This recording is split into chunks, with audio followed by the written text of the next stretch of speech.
So, dahil nga guys, nagbuhulog na yung mga santol, pumunta kami dito sa Cavite. As in, dinayo talaga namin. Nag-car lang kami para makakuha kami ng santol.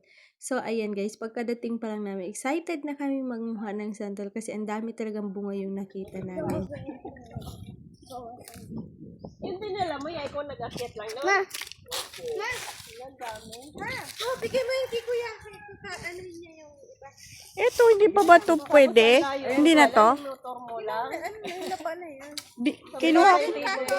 Kukunin mo Eh, pwede na kaya niyo. Dahil nga guys, nakita ni Kuya ng mga babae kami. So, siya yung unang umakyat. Talagang umakyat siya guys. Pero nahiya kami kasi syempre, siya yung may-ari. Siya pa yung nag-akyat. Grabe. Pero grabe talaga yung bunga sa taas. Hindi talaga kalain na makakaya ito ng mga panungkit. So, kaya umakyat si Kuya. So, ayan, may hagda naman dyan sa pag-aakyat bago umakyat na ng santol. At hindi ko nga akalain guys na maaakyat ko ito kasi syempre mataas yung puno ng santol pero kinaya ko talaga kasi ang dami-daming bunga sa itaas. Sobrang lalaki na sa taas. So naawa naman kami kay Kuya na siya lang talaga yung aakyat dito sa santol para lang makakuha. So ang goal namin is 2 sako talaga yung kukunin namin kasi nakita namin na dami-daming bunga. Sayang lang naman kasi naguhulog lang naman sa baba yung santol. So kaya nga namin dinayo ito. So ayan guys, nag-akyat na nga ako dito at nakaya ko siyang akyatin. Tapos meron naman panungkit. Ginamit ko siya guys, yung panungkit sa taas kasi hindi kaya yung may basket na ikukunin ko siya at mahuhulog talaga yung aking daladala. So sinungkit ko na lang ng sinungkit hanggang mahulog yung mga santol. Okay lang naman siya kasi yung santol pwede mo siyang kainin at pwede mo siyang gulayin yung pagkatanggal ng mga buto. Ayan! Ayan!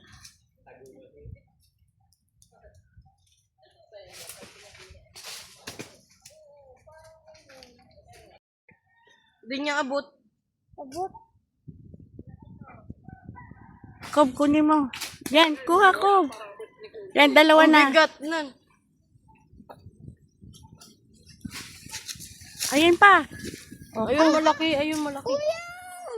Walang ginagawa. Nagbiak ninang.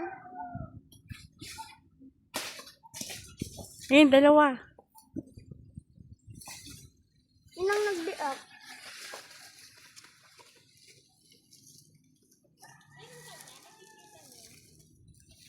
Ninang nagbiak. Oo, natatakpan ng ng daw. Ayun, Bito, ang dami as in. Ninang yan.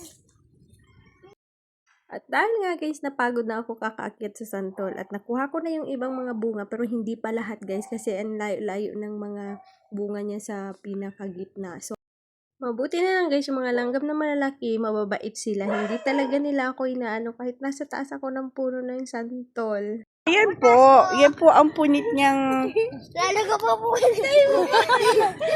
umakit lang po ng puno. So, ito na nga yung nakuha namin. Nakapuno kami ng 1 sako. Grabe. So, meron dyan sa ilalim yung mga hindi nalaglag at meron naman sa ibabaw yung mga nalaglag na nabiyak.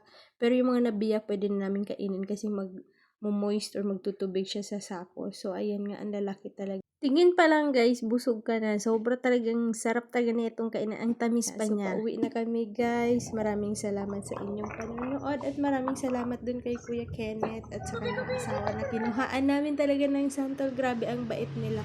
At ang garden nila, grabe paikot ng mga pananim. So, ayan nga yung guyabano, binigyan pa rin nila kami. At pinakain nila kami din sa labas as in para kaming nag-picnic. Sobrang bait talaga ng mag-asawa.